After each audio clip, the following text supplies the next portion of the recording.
Accounting equation जो हम पढ़ रहे थे, अकाउंटिंग इक्वेशन में हमें ये प्रूव करना होता है कि बिजनेस में जो भी ट्रांजैक्शन हो रहे हैं उन ट्रांजैक्शन से दो अकाउंट अफेक्टेड होते हैं, जिसमें से एक को डीआर करना है, एक को सीआर। और हर ट्रांजैक्शन से हमारे बिजनेस की एसेट्स की टोटल और लाइबिलिटीज़ की टोटल कभी भी चेंज नहीं होती है, हमेशा इक्वल आती है। एसेट्स की टोटल लाइबिलिटीज़ की टोटल के इक्वल होती है।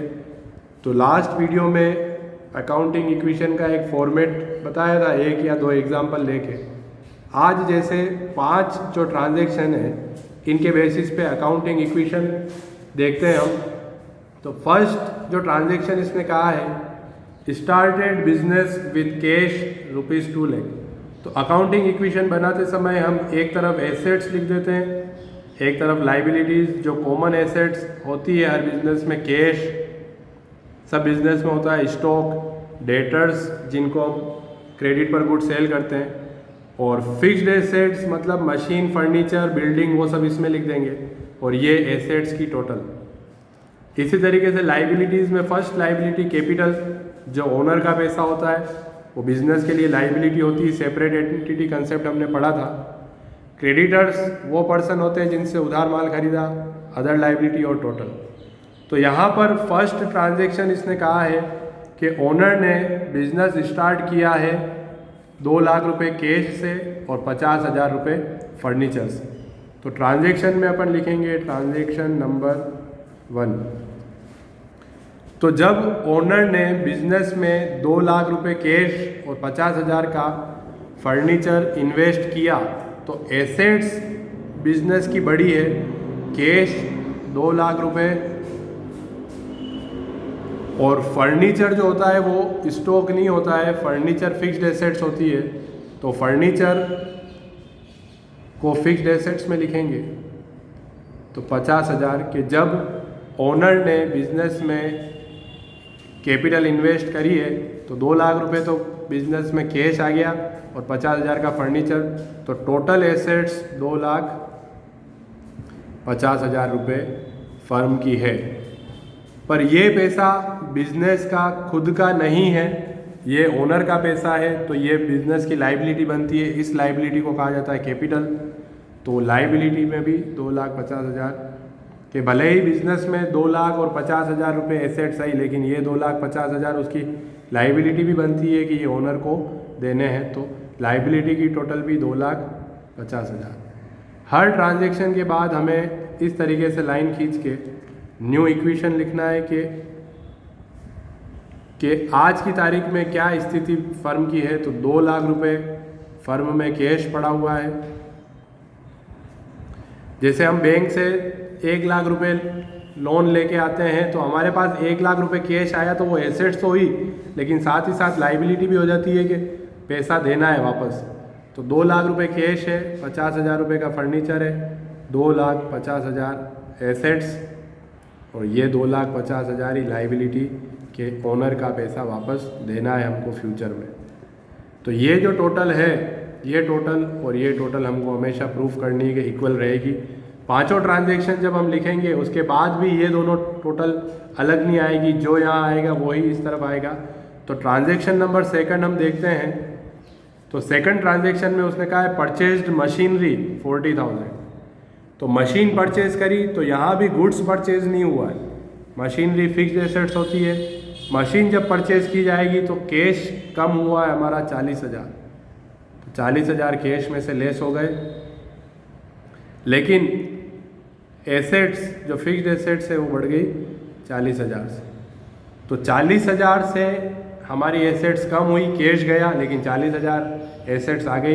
तो टोटल पर कोई इफेक्ट नहीं आया और न ही कोई लाइबिलिटी पे इफेक्ट, लेकिन इक्वेशन चेंज हो गया।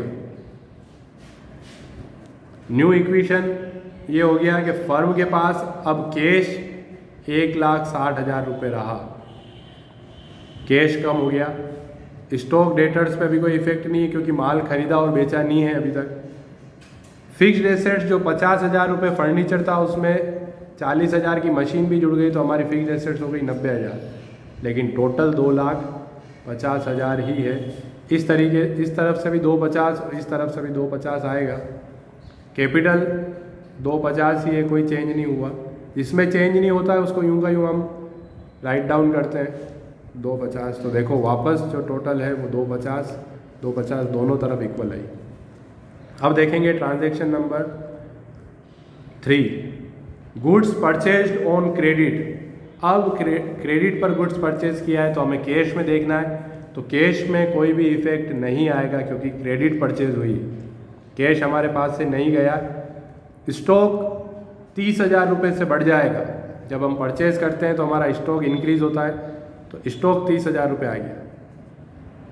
डेटर्स कोई फ़र्क नहीं पड़ेगा, डेटर्स वो लोग होते हैं जिनको माल बेचते हैं, अभी हमने ख़रीदा। फिक्स्ड एसेट्स कोई फ़र्क नहीं पड़ा। तो ये जो ट्रांजैक्शन हुआ, गुड्स क्रेडिट पर परचेज हुआ, उससे 30,000 रुपये हमारी एसेट्स बढ़ी।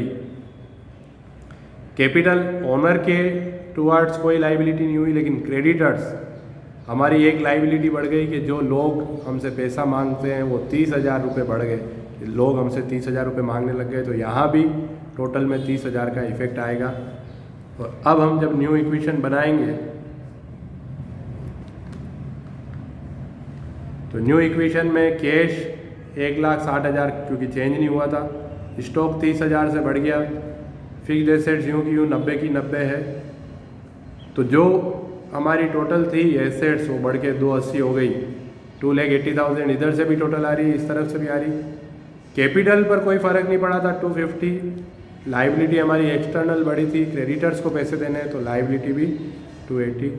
तो ये 280 और 280 दोनों तरफ टोटल बराबर। अब देखते हैं ट्रांजैक्शन नंबर 4,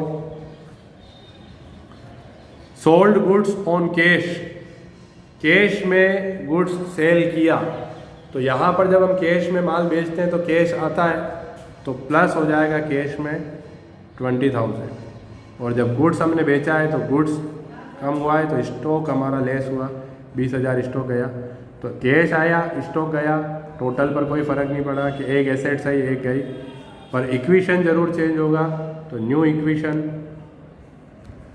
कैश हमारा 1,80,000 हो गया, स्टॉक कम हो गया 10,000 हो गया, 90,000, 180, 10, 90, तो टोटल वही रही 2,80,000। इधर कैपिटल पर कोई इफेक्ट नहीं था तो वो 2.5 लाख ही है, क्रेडिटर्स 30,000 ही है, तो इधर की टोटल भी 280। तो इस तरीके से भले हम 20 ट्रांजेक्शन लें या 100 ट्रांजेक्शन, कभी भी एसेट्स और लाइबिलिटीज़ की टोटल चेंज नहीं होती है। पर जो मेन हमको यहाँ सीखने की चीज़ है कि इफ़ेक्ट किस ट्रांजेक्शन का इफ़ेक्ट कहाँ जाता है, ताकि हम आगे जब DR और CR के रूल पढ़ेंगे तो वहाँ ये हेल्प करता है हमें। तो 5th ट्रांजेक्शन में इसने कहा है कि उसने पर्सनल यूज़ के लिए 5,000 रुपये फंड से निकाल लिए, तो कैश 5,000 रुपये कम हुआ, और जब ओनर पैसा निकालता है तो उसकी कैपिटल कम हुई। तो एसेट्स 5,000 कम हुई, कैश गया, लेकिन साथ में कैपिटल भी कम हुई। कि बिज़नेस पहले ये मानता था कि 2.5 लाख रुपए ओनर को देने, पर अब 2.5 लाख नहीं दे के 2,45,000 ही देने हैं। तो जब न्यू इक्वेशन बनेगा तो कैश 175 हो गया क्योंकि 5,000 वो ले गया, बाकी की चीज़ें यूँ की उतरेगी। 10,000 स्टॉक है, डेटर्स नहीं है, 90,000 फिक्स्ड एसेट्स है, तो 2,75,000। इस तरफ भी 245 कैपिटल हो गई, 30,000 ये, तो इधर भी 2,75,000। ये अकाउंटिंग इक्वेशन है। और अब हम नेक्स्ट जो पढ़ेंगे वो है rules of debit and credit, कि जब जर्नल एंट्री की जाती है तो उसमें कैसे टाइप्स ऑफ अकाउंट्स पढ़ के किसको डेबिट करना है किसको क्रेडिट करना है। तो अकाउंटिंग इक्वेशन का ये क्वेश्चन वीडियो देख के, फिर इन ट्रांजैक्शन को देख के तुम सबको इस तरीके से अकाउंटिंग इक्वेशन प्रिपेयर करना है, और बाकी का नेक्स्ट वीडियो में होगा।